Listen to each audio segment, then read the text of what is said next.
Bitchin Rides didn't end with a farewell, a countdown, or even an explanation.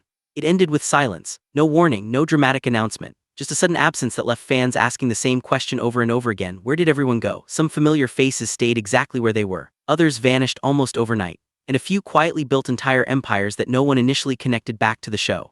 The cameras stopped rolling, but the pressure never did. Deadlines disappeared, yet standards didn't. While viewers searched for answers on social media, the most important moves were happening completely out of sight. Why did certain faces walk away without explanation? Who gained more control once the spotlight disappeared? And why does 2026 finally reveal the truth about where the cast of Bitchin Rides really ended up? Because this wasn't an ending anyone ever explained. And the real story didn't begin until after the cameras shut off. From the moment Bitchin Rides first aired, it was clear this wasn't built to feel like a typical car show. There were no manufactured rivalries, no fake deadlines designed for drama, and no rotating cast members brought in just to stir conflict. What viewers saw instead was something rare in reality television: consistency. The same shop, the same pressure, the same people showing up season after season to solve impossible problems under real-world timelines. That authenticity became the show's quiet advantage. It didn't feel like a production pretending to be a business. It felt like a business that happened to be filmed. At the center of it all was Dave Kindig, whose vision never bent to trends or fan polls. His approach was simple and ruthless. The car had to be right, even if that meant scrapping completed work, redoing entire sections, or pushing the team well past what the clock allowed. That uncompromising mindset became the spine of the series. Viewers didn't just tune in to see finished cars, they tuned in to watch standards collide with reality. Over time, something important happened. The show stopped feeling like a television project and started functioning like a brand. Fans didn't just recognize the cars. They recognized the way problems were handled, the way critiques landed, and the way pressure flowed through the shop. The packing, the arguments, the expectations, everything became familiar. That familiarity built trust, and trust is what kept audiences coming back season after season. Unlike many automotive shows, Bitchin Rides didn't rely on constant escalation to stay interesting. It didn't need explosions or artificial drama. The tension came from expectation. When Dave approved a design, viewers understood what that meant. There was no room for shortcuts. When a deadline tightened, the audience knew the cost. That predictability didn't make the show boring, it made it believable. Just as important, the cast wasn't disposable. Builders weren't swapped out to refresh storylines. Designers didn't vanish between seasons. The same faces returned year after year, turning coworkers into recognizable figures without ever feeling scripted. That continuity made the shop feel less like a set and more like a living organism where every decision carried weight. By the early 2020s, the result was undeniable.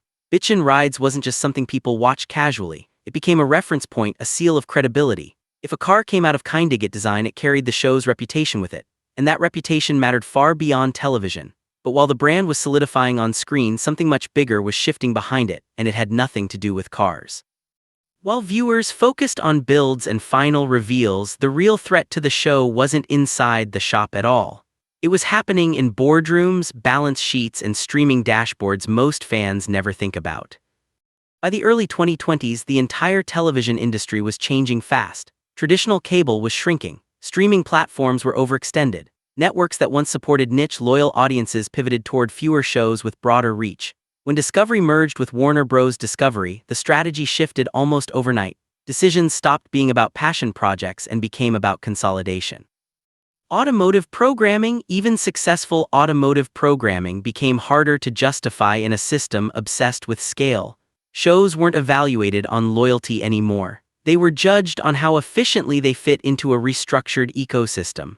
Entire categories were trimmed at once. The clearest signal came in 2025 when Motor Trend Plus was shut down entirely. That single move erased the home base for several flagship automotive shows in one stroke. It wasn't about declining quality or ratings crashes. It was about reducing platforms and cutting costs. When Motor Trend Plus disappeared, many shows lost their lifeline instantly, regardless of performance. This is the part most people miss. Bitchin Rides wasn't canceled in the traditional sense. It simply wasn't renewed in a system that no longer prioritized what it offered. From the outside, it looked suspiciously abrupt. No announcement, no explanation, just confirmation that season 11 would be the last. Because fans never saw the show decline, the silence fueled speculation. People assumed something went wrong inside the shop. But it didn't. The industry shifted beneath the show faster than the show could react. What nobody expected was what happened next. When the cameras shut off, the shop didn't stumble. It surged forward. The moment production ended, the work didn't slow down, it escalated. Dave Kindig had never treated television as the finish line. For him, the builds were always the point. and in the years surrounding the show's finale, those builds reached an entirely new level. In 2024, Kindig-It Design won the Riddler Award for a hand-built 1953 Corvette, one of the highest honors in the custom car world. That award isn't about popularity or exposure. It's judged by industry veterans who care only about execution, innovation, and craftsmanship. Winning it sent a clear message: this shop wasn't just relevant, it was elite. In 2025, while fans were still processing the show's end, the shop unveiled a widebody 1969 Camaro at SEMA that dominated conversation on and off the show floor. It wasn't nostalgia. It wasn't a victory lap. It was proof that creative ambition hadn't faded, it had been redirected. What mattered just as much was what didn't happen. There was no downsizing, no layoffs, no pivot away from high-end builds. The massive facility stayed fully operational. Deadlines were still tight. Standards were still brutal. The only difference was the absence of a production schedule dictating packing. Dave remained a fixture at major industry events, meeting collectors face-to-face rather than through a lens. Without cameras, the shop didn't lose direction, it gained focus. That stability was rooted in the team. Kevin Skeel, the shop's longtime general manager, continued overseeing day-to-day operations just as he always had. Brandon Jones remained in charge of paint and body. Eric Larson continued shaping raw metal into impossible curves, while Lockwood kept translating sketches into reality with zero margin for error. What mattered wasn't just that they stayed, it was why they stayed. Without television, there was no fame incentive, only belief in the work. The show never defined why they showed up each morning. Others did leave, but they didn't disappear, they branched out. Justin Stevens launched JS Custom Interiors, expanding into education and upholstery boot camps. Frank Finelli founded Finelli Restorations with a growing YouTube presence.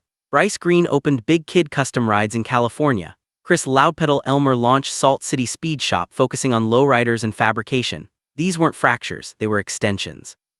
Each carried the same discipline and pressure that defined the original shop. By 2026, the picture is clear. Bitchin Rides didn't collapse, it multiplied. Dave Kindig is still at the center of the work. The shop is fully booked. Former cast members are thriving. The show wasn't the product, it was the accelerator. When the cameras stopped rolling, the culture didn't stop moving. In many ways, it finally had room to breathe.